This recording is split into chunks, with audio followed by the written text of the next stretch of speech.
The greatest invention of all time is not a slingshot. It's heavy whipping cream. I'm living a dream. Damn, I look lean and mean. My left hip is made out of cookies and cream. My issues are thick. My tissues are stiff. I gotta mobilize my left hip just to take a shit. Taking a dump like it's my job. I call that a mobility wad. This is Mark Bell from SuperTraining.tv, Super Training Gym, the strongest gym in the West. Answering more questions today for the Power Project, brought to you by Bodybuilding.com, BSN, Reebok, and whoever the hell else is on board with Mark Smelly Bell nowadays. HowMuchYouBench.net, the Slingshot, and the only freaking strength magazine in the world, the PowerMagazine.com. First things first, let's talk about the Reebok powerlifting shoe. It is coming out February 1st. I said January 1st, but the powers that be say February 1st, so now that's what I'm saying, February 1st. Apologize for that, but that's the way it's going to be. Let's get to our question for today. The question for today is about rounding the lower back in a deadlift. And specifically, the person wants to know why this happens in the deadlift. Well, it happens for a pretty simple reason. It happens because the weight is normally a little bit too heavy and your back tends to round over.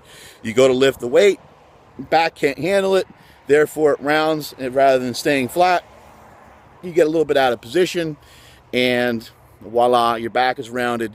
You look a little bit like a fishing pole, you're craned over, and you kind of look like a dog shitting on a front lawn. So let's talk about, rather than why it happens, let's try to figure out some things about how we can prevent it from happening.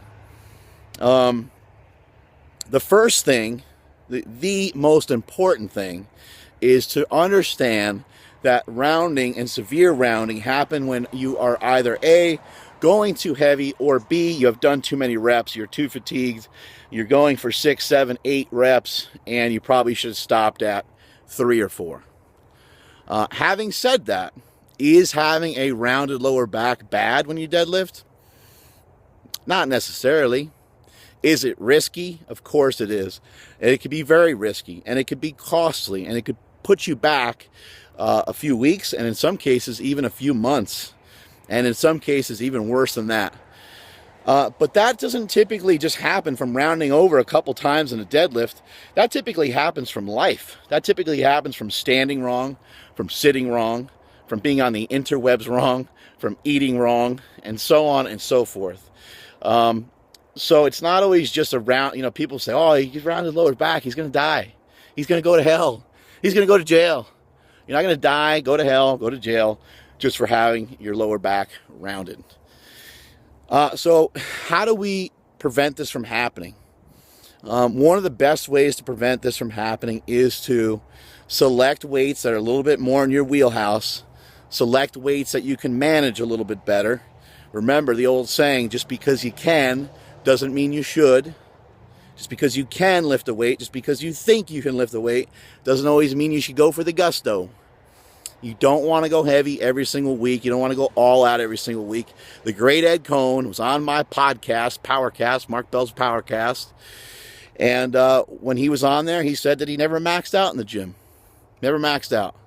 He went heavy, went very heavy, but he never maxed out. So that's something for all of you guys to keep in mind, especially you new guys out there.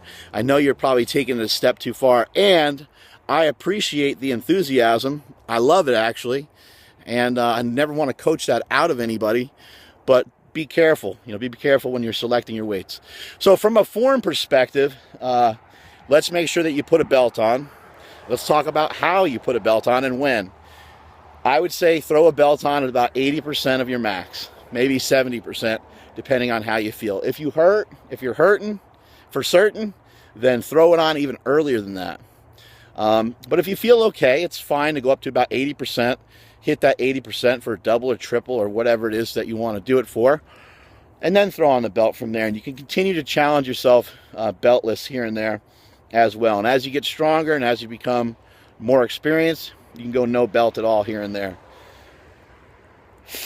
There's something in my teeth. That was gross. Also, just a side note, You can build up a nice, strong, healthy back by doing some squatting exercises without a belt. That'll help build up your core tremendously. Brad Gillingham, 881 deadlift, double overhand grip, hook grip. So he knows a thing or two with that monstrous deadlift. He used to do beltless training quite a bit. But some of the reasons why it's happening. So we got to have a belt on. The belt doesn't need to be super tight. The belt is helping to support the abs, which is helping to support the lower back as well. And we want to push our stomach outward and kind of downward. You want to kind of push your stomach outward this way, pushing out the obliques real hard, trying to shove them out. If you're like, man, I don't have a stomach, I'm not fat like Mark Bell, then that's something you'll have to work on. You'll have to work on building up your stomach muscles. You have to work on trying to push your stomach outward. You can do some exercises while wearing a belt. You can do some sit-ups off of like a glute ham raise. You can do some planks. You can do some pull-down abs with a belt on kind of light. And you can try to expand your stomach and push your stomach outward against that belt. Those are a few things that you can do with a belt. So now that we got the belt squared away, let's talk about the form and technique. Main reason I see for rounding is not a strong enough, a lot of times it's not strong enough abs, but it's also a lot of times not strong enough upper back and lats. And that's going to be something you're going to have to work on quite often. Any sort of bent over row would be good. One arm dumbbell row would be good. Any of those exercises, special exercises, can help you out of these funky positions that you're getting into, probably even more so than just the refinement in the form and technique. Or maybe it's 50-50, something like that. Anyway, you want to try to lock your form in a little bit better through your arms. You want to try to lock your form in a little bit better through your arms and through your hands. Grab the bar with loose arms. Pretend your arms are giant hooks. Pretend your arms are real long, even if they're short and fat. What you're going to do from there, when you start to get your body set, is you want to try to flatten out that lower back. And you want to try to just, for some people, that'll mean arching slightly. For others, that'll mean just simply trying to pick up their chest a little bit. It's going to mean something different for each person, and that's what makes teaching some of this stuff a little bit difficult. And you want to try to get some of your body weight back behind that barbell. If you get too much of it forward, then you're going to tend to have your butt shoot up first, then you're going to round over in the lower back. So that's another big reason for rounding of the lower back, is people's butts shooting up first before the weights ever leave the floor. Why does this happen sometimes? It happens for several reasons. A few reasons that come to mind are not strong enough hamstrings, not strong enough glutes, but a huge problem is that people tend to squat down a little bit too low sometimes, and they're in an unrealistic position, and then their butt shoots up, and then of course they're going to round over because their hips are just so high. Normally, if you just start with your hips a little bit higher, they won't end up being as high when that weight comes off the ground. Therefore, your back angle will be better throughout the entire range of motion.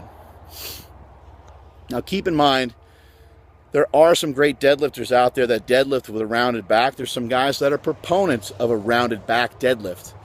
Understand that these are guys that have been lifting and refining their technique for decades in some cases, 20 years. Some other guys maybe about a decade. But they're people that know what they're doing, and they're nearly, I would say, they're about as professional as you can get when it comes to powerlifting. Eric Lillibridge is somebody that lifts with a very flat back, a very straight back, and he gets a lot of quads into it. But then you have someone like Konstantin Konstantinov, uses a rounded kind of upper back. His lower back is so thick and so strong that it only tends to round when he gets into the really big weights. That's something else to keep in mind, is that you're watching people do some severe maxes on the interwebs, a lot of times PRs in competition setting, and of course, no matter how great you are, that is going to happen at some point. Even someone like Stan Efferding, who's just about as strong as they come, is going to get rounded over at some point. So get that tension through your arms, pull the slack out of the bar, and try to get your back flat. 2 things on the deadlift that are crucial in any form of a deadlift. Try to get your back flat is number 1. And number 2 is you need to have your hips lower than your shoulders. Your hips need to be lower than your shoulders. Again, there are some guys that are highly skilled with the round back. And there's going to be some cases where you're going to encourage some guys to even round their thoracic spine a little bit. Normally, though, when you see these guys that round their backs on the deadlift and stuff, typically it's going to be a guy with a little bit longer arms. Now, they're going to finish out their deadlift a lot earlier than some other guys. You're going to have a little bit better leverages throughout the entire range of motion. It's just going to feel totally differently to them than it's probably going to feel to you. So work on trying to keep that back flat, get the hips lower than the shoulders. Another great exercise for keeping your back flat in a deadlift, and probably the number 1 exercise for it, is the deadlift. Work on your deadlifting technique, work on your deadlifting form, and work on it through repetitions. Sets of 3, sets of 5, sets of 8. Do a couple sets of 8 one week and see how, and start to kind of see how weak you are. You want to thrash your mid to upper back after you're done with your deadlifting session. Try some snatch grip deadlifts with some straps. Brutal. Absolutely brutal. Great exercise though. Stiff leg deadlifts are another great exercise for the deadlift. Deadlift is something that can be overdone very quickly, so be cautious of that as well. I'd recommend really only pushing your deadlift hard about every other week. In the in-between weeks, work on refining that technique. Keep the weights a little bit lighter and practice up. Get 50-60% of your max on there, and do like 10 sets of 3 to 5 reps. Should be real easy work, but it's practice. Practice doesn't make perfect. Perfect practice makes perfect. I'm going to end up spitting all over my own phone here by saying that, but that's the truth. Strength is never a weakness, and that is it from supertraining.tv. Later.